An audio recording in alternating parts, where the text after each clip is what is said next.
I know that this can be a very heated topic, especially with certain people, but I would like to bring attention to the risks of letting children and teenagers play violent video games, or VVGs for short. Almost anyone you talk to has heard of video games and has at least a little sense as to what they entail. And with such a broad topic, there is bound to be a wide variety of types of video games, ranging from innocent cartoon adventure games all the way to hardcore graphic first person shooters.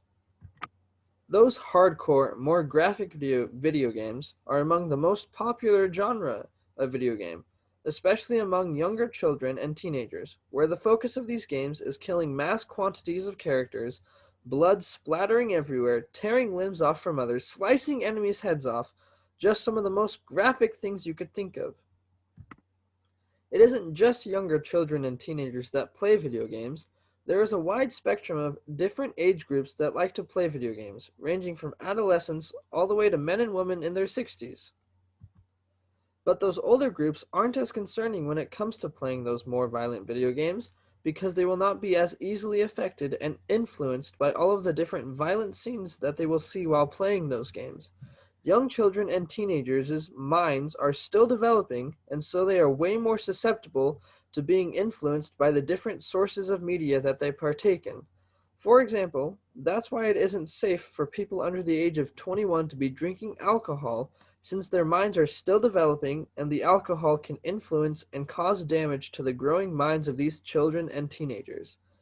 It might sound a bit crazy to be worried and think that letting younger children and teenagers play violent video games will cause increased levels of aggression and violence within them,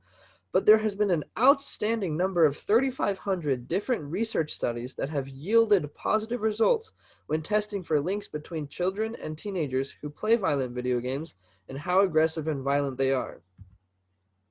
Even though this is the case, there are easy steps that parents can take to help prevent their children from becoming more aggressive and violent.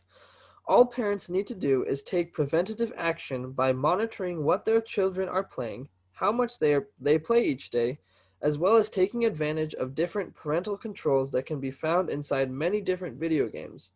They can also take advantage of the ESRB's rating system to determine if a game is suitable to purchase for their child before they get it for them. They do the work and research to classify games into certain categories to let the public know what age range is appropriate to play certain games.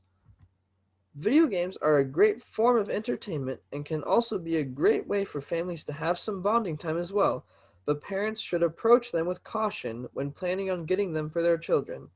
They just need to make sure that the games they get for their kids are age appropriate for them and are suited well so that they don't get negatively affected and influenced by them.